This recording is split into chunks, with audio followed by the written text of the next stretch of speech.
fight for freedom wherever there's trouble. G.I. Joe is there. Hey Yesterland fans, I'm Neal. Welcome back to another episode of the Toys That Made Sense.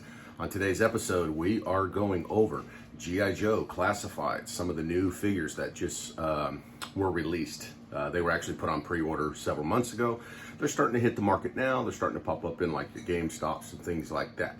So, as you can tell from my thumbnail, how did I get this figure for $14.99? Well, we'll be going over that here in a second, so you know what to do. Grab your favorite beverage and snack, and I'll see you on the other side.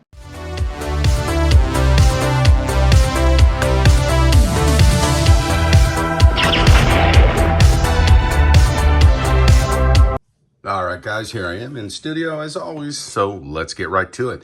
How did I score this figure for $14.99? Well, clearly, right there's the answer. Now, as you know, I'm an inbox collector for most things, but when it comes to G.I. Joe Classifieds, really doesn't matter to me. I don't need to, keep these in box. I like pulling them out and displaying these figures. So for $14.99, that's how I got him. This box is destroyed. So, and the backstory on it is walked into a GameStop, saw him sitting on the shelf with like Roadblock and Shipwreck. I didn't see a water moccasin or anything like that. There was a bazooka, a red shirt bazooka, and it was sitting there, and I saw this slice on there, and I went to the front counter and I said, hey man, I go, do we know if this thing's been opened? I mean, clearly it's been opened, but we don't know if anything's been switched out. And he was pretty adamant about, no, we don't do that. We want to sell it anyways. He goes, so I'm going to help you out. I'll give you a discount if you want it. And I said, yeah, that'd be great. Sure. So if I, take a hit on it because something did get stolen out of it or whatnot, but he goes, I'll do you 10%. He goes, actually, no, I'll do you better on that. And he gave it to me for $14.99. So whatever that is, I mean, that's almost like $10 off based on their prices. So yeah, so that's how I scored this guy for $14.99. And so without further ado, let's dig into it. I don't even know if I need a knife here to open up the rest of the box. So pretty good artwork though on the box, if you will. Not a bad looking picture of Torpedo there. I don't know what's up with these serpent looking things coming out of the water, but obviously it's windowless. We get his weapons, accessories, get a little graphic here of him, G.I. Joe Classifieds, flipping it around to the side, number 73 with that code. Here we go, we got the little diagram of him here on the back, and pointing out an accent and some of his accessories, all the legal mumble jumble. Another graphic of Torpedo there on the side. One thing about these G.I. Joes and the water figures, it's something that's always resonated with me. I've always been a big fan of the underwater action figures, the features, the ships and stuff like that. So I knew when I saw Torpedo come out, when I saw Water Moccasin, then obviously we're getting the Cobra Eel that I've also pre-ordered for that. I knew I needed these waterline figures. I just love the waterline figures. It just takes me back to a time of being a little kid and playing in water and playing with these toys. So I'm really happy to get these. So here we go in the Foot Locker. Opening it up. We've got the Foot Locker here with Torpedo, his name on it. Number 73, flimsy little cardboard. We got the accessories pack here. It's gonna have all of his stuff in it. And then sliding in, grabbing Torpedo. There's Torpedo inside the box. So we're going to go ahead and get him out of here, and we'll get him accessorized, and let's go over this figure. All right, here we go. We got Torpedo out of the box and with his accessories, and for the price point of what these are going for at Big Bad Toy Store, for $24.99. And if you're a member, they're like $23.49 or something, like $1.50 off. Getting him for $14.99 in my book was a pretty good score, and I don't think I really touched base on why I got it for $14.99. They said it was the way they accidentally probably cut into the box and they sliced that by accident. So looking at everything looks like it's here. So getting into it, you get a total of, if you want to break it down singular, you get 1, 2, 3, 4, 5, 6, 7, 8 accessories with Torpedo, and then obviously Torpedo himself. So bringing in Torpedo, let's take a look at him from toe to head. He's pretty lightweight right off the bat.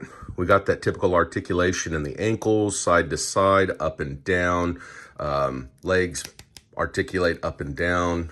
or bend back and forth, I should say, at the knee, at the calf. We've got his holsters and stuff like that. I'm going to tell you right now off the bat, they look a little flimsy and all that. Nothing really to write home to mom about. There's nothing, you know, they're not durable. They're not overly, you know, sturdy, if you will, on the body. They seem to slide here. Moving over to the right arm, we get this nice little, looks like a little control dial, watch looking thing. Little monitor of some sort. Maybe it monitors his oxygen with his tanks on and all that. It's pretty cool looking, nice little effect going on there, if you will. And then we get into it, just basic articulation. Joints are real loose on these figures. I noticed with the classifieds, they're getting looser and looser. One thing I will note here is I noticed in the abdomen with their design, with this ab over crunch technique that they got going on, some of them seem to usually have a gap. I noticed Shipwreck has a gap. Torpedo here does not. Moving up on to the chest, we got the accent and design of his, which ultimately going to be his scuba tanks. And then moving into the face here, we have Edward Torpedo La Jolla. So that's what you got. That's his name. Torpedo's the code name. Looking pretty cool. Not a bad face sculpt, but really nothing really to, you know, brag about, because ultimately he's going to have those goggles on there. Flipping around back, we see where the pinhole goes there in the backpack, or correction, the scuba tanks, to get him set up. So without further ado, let's do it. Let's see what we got going on here. We got a backpack, or his oxygen tanks. You know, some decent detail in there. Again, nothing really over exaggerating these pieces. The gun is lightweight, whatever type of gun that is. I'm going to go with maybe like looked like it would have been an MP5, but I don't think so based on the magazine size. It looks like it's going to be a higher caliber, maybe like a 223, something like that, 5.56, I don't know. And then we get his spear gun here, which is nice. I like how they accented the cord off to the side, making it yellow. It's not all black. It is very bendable, pliable plastic. The effect of the arrow, if you will, on it, I'm gonna have to mess with that a little bit, but at least they accented it with that silver. We get a knife that's two-tone here. Again, nothing really to write home. I would have loved to have seen it silver, more or less, or some kind of maybe stainless steel with the red handle, but they didn't go that route. Getting into the oxygen mask tank area, excuse me. Now, this is a pretty cool design. I don't know how long this will last. This just says breakable feature at some part, but very cool design and sculpt on it, I will say. It looks really cool. And then we get into the fins. So, red accent.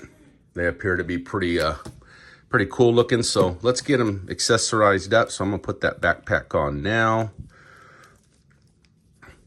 Looks like his knife will go here into the sheath on the side, his thigh there. We'll put the magazine into the firearm there. We'll get his mask, oxygen tank, and piece into his tanks here.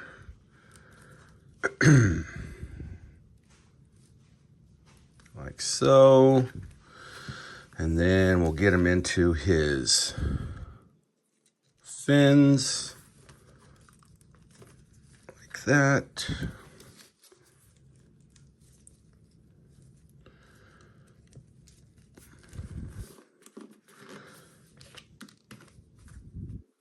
Put his firearm in his hand here, if you will. I don't know why he would have it. I guess maybe this firearm can be fired underwater or when he gets out of the water. I would assume it could be like special ops, SEAL type stuff, you know, where SEALs firearms can go under the water and all that, those type of weapons. And then it looks like his gun here, the spear gun, will go into the hand if I can make it get in there. It's a little stiff,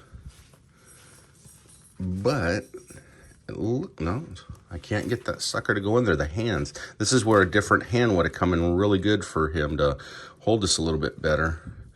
Does not want to. Oh, there we go.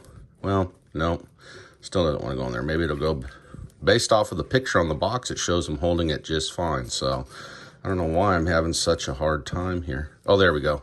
Just got to kind of maneuver it in there. But anyways, here we go. We've got Torpedo all accessorized out. Let me know what you think.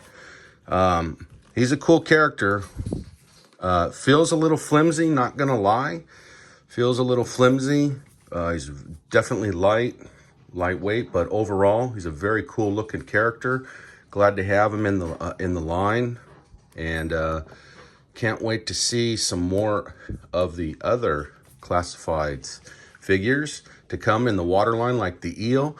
But that's it, guys. Let me know what you think. Are you gonna pick this guy up? You're gonna put him in your collection? Let me know in the comments below. And as always, I will see you in Yesterland.